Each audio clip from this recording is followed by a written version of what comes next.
Alright, let's dive into some map design theory. Now, map design is an art. There's no question about it. There are so many fine ingredients that have to be blended together just right to create a fun play space.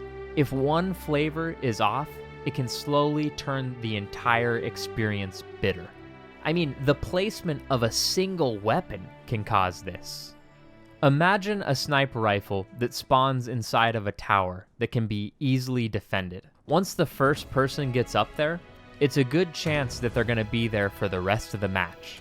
Now, every other player is going to get a pretty negative association with that map, because more than likely, they are going to get to experience getting sniped a lot, with no real way to counter it.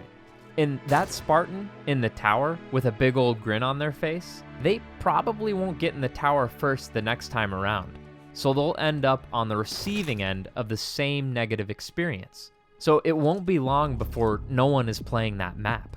There are plenty of design techniques, but they will always have a different hue depending on the context that they're placed in. This is why maps usually don't have that spark when they are remade in sequels or other games. I mean, there are just so many factors to consider. When a remake is successful, it is because the original map's balance between its elements has been re-achieved. In this episode, I want to focus on how to achieve aligning these elements towards a Warthog-centric design. I feel like a lot of the conventional understanding of design is focused more on how to create those already present experiences we talked about in episode 2. For example, creating a lot of escape paths and covers throughout an entire map can push alignment towards the dynamic combat found in 4v4 playlists. However, this typically means every zone on the map is infantry focused and potentially hostile to vehicles with no real balance between the aspects. Due to this, it feels like vehicles are treated more as a checkbox for big team battle. They are added in at the end of the process after the core of the map's design is set, which, I don't know, for me makes it just feel a little out of place, you know? So I think that the best way to approach this episode is to look at it as like a little Warthog-focused booster pack to your design repertoire. Okay, now let's look at the major points of hybrid-focused big team battle design. So first, I want to reframe the way we look at the Warthog. And I think that it will really help us leverage what we already know about map design and how to apply it to big team battle. So it's essentially this. We just need to view the Warthog as if it were a Spartan player. It's as simple as that. So what I mean is, if it's a bad design decision for Spartans, then the same is probably true for the Warthog. So how do we actually apply this? Well, let's look at some pathing examples.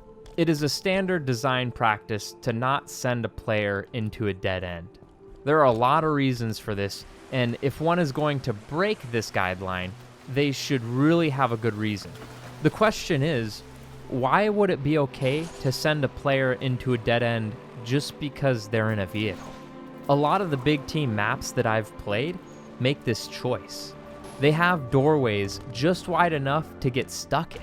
Avenues that you can start down, but eventually you end up having to fully turn around to get back out, which turns out to just be a really bad experience.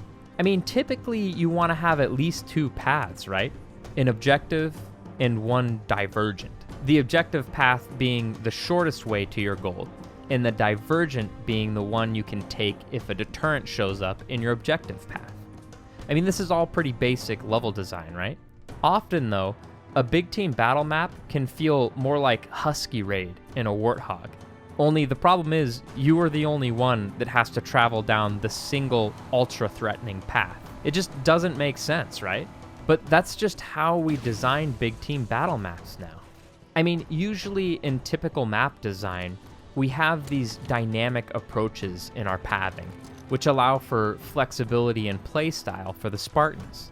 So if we start asking these questions around how to design for the Warthog, we can come up with some pretty interesting design choices. So for example, how would you design a stealth approach for the Warthog? Hopefully these examples give you a little idea of what I mean by treating the Warthog as if it were a Spartan. Because, I mean, think about it. It's not like as soon as someone gets in the hog, they're immune to all of the frustrations they'd experience on foot, right? So why don't we design for that? Okay, next, let's talk a little bit about verticality. It's really important and adds a lot of dynamics to the gameplay. The problem is that it creates some issues with big team battle that need to be addressed. I mean, typically the maps that I've played have had the lowest level designated as the vehicle level. This is because there isn't usually any viable avenues designed to give the vehicles that same verticality. They're just kind of stuck on the bottom of the map. And another thing is that it's usually pretty wide open down there. Which, I mean, if a Spartan is running through that space, someone's gonna mop him up. And it's probably gonna be the Warthog that's stuck down there. But going back to what we talked about earlier, if it's bad news for a Spartan to be in that open space, it's most likely bad news for a vehicle too. I mean, they're just as vulnerable to the multiple angles of attack from above, right? In fact, there's an angle that breaks the gunning mechanic on the Warthog when you're shooting upwards. Even though the gunner has a clear line of sight, the bullets just hit the wall below the target. And that's something that we have to design around. So the last thing we need to consider about verticality is that it typically creates sharp inclines as a path to higher levels. But when a vehicle is going up one of these inclines, the driver can't see what's at the top, and the gunner can't shoot at it. So these are a few examples of some special considerations that we have to think about when designing for the Warthog. Because it means that in the transition between levels, the hog is extremely vulnerable, which is not usually the case for Spartans. So sometimes there are unique considerations for a vehicle that need to be taken into account. The next thing to consider is segmentation, which is the balance between spaces and how they manage engagement frequency and effectiveness. In previous Halos, segmentation could be designed through distance. I mean, do you remember the hill on Valhalla? That was segmented from the bases because you couldn't reliably engage in combat without having a power weapon, right?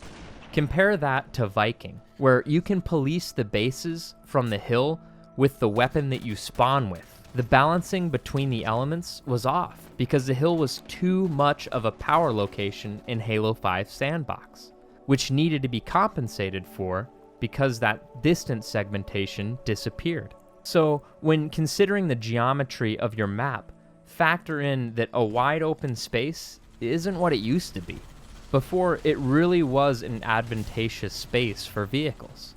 On standoff, you could retreat with the hog to the corners of the map and be segmented into safety. But in Halo 5, it's a kill box. Okay, so let's touch on objectives. It's pretty important to consider vehicles when designing these into game types. Something that I've seen happen is that there is so much focus on the infantry side that the vehicles just get benched. By that, I mean that they can't even get to these important spaces.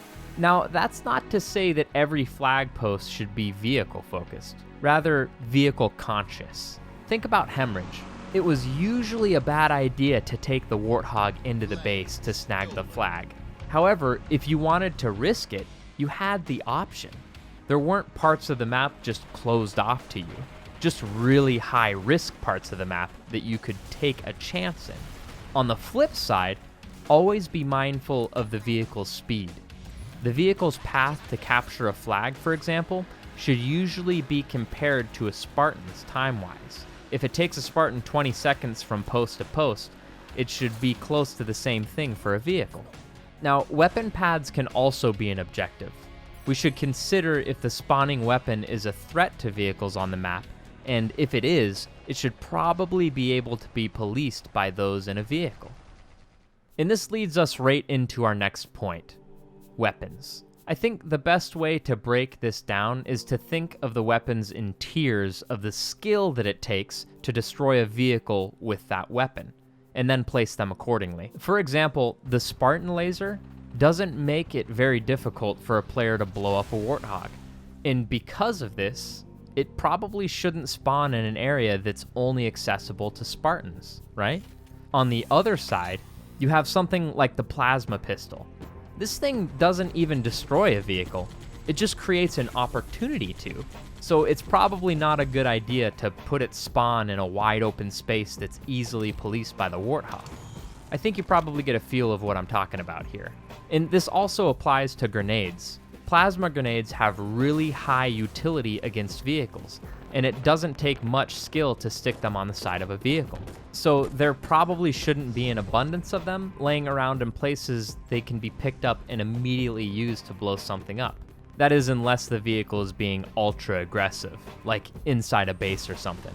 And splinter grenades have a lot lower utility, just like the plasma pistol.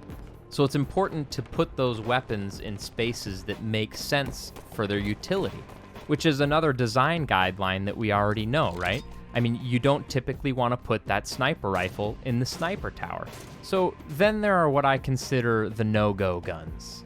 This is any weapon that has high utility against vehicles that does not have an indicator to the occupants that they're about to die.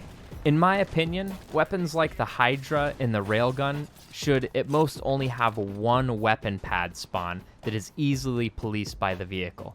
Otherwise, I feel like you're just designing a frustrating experience into the map. Okay, so the last thing I want to cover is just the vehicles themselves.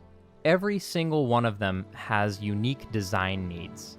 For example, a gun goose is nothing like a mongoose. The gun goose has ultra high utility against other vehicles and really shines in medium distance encounters, while the ghost is very agile and can be a splatter machine in certain close quarters geometry. The point that I'm trying to make here is that I don't feel it's sufficient to design a map to be vehicle friendly in like a general sense. Any vehicle placed on a map becomes an active element and needs to be deeply designed into that experience. Otherwise, why even include it? If it's there, someone is probably going to hop into it, and as a map designer, you have a responsibility to make sure their experience isn't reminiscent of getting sniped over and over again, like in the example at the start of the episode. Well, that concludes the series. We explored experiences together, looked upon the Warthog with reverence, cried a few tears about the sandbox, and finally got a little theoretical about design. You know, it would really please me to know that perhaps you got at least something out of the series, and I am very much appreciative that you took the time to come on this journey with me. And if you want to know when any future content comes out, go ahead and like this video and subscribe. And if not, well, I guess that's the sound of banshees I hear out there in the distance.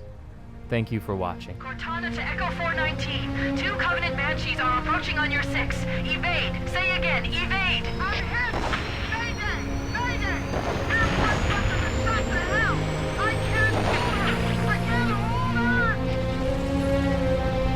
Echo 419! She's gone. Calculating alternate escape route.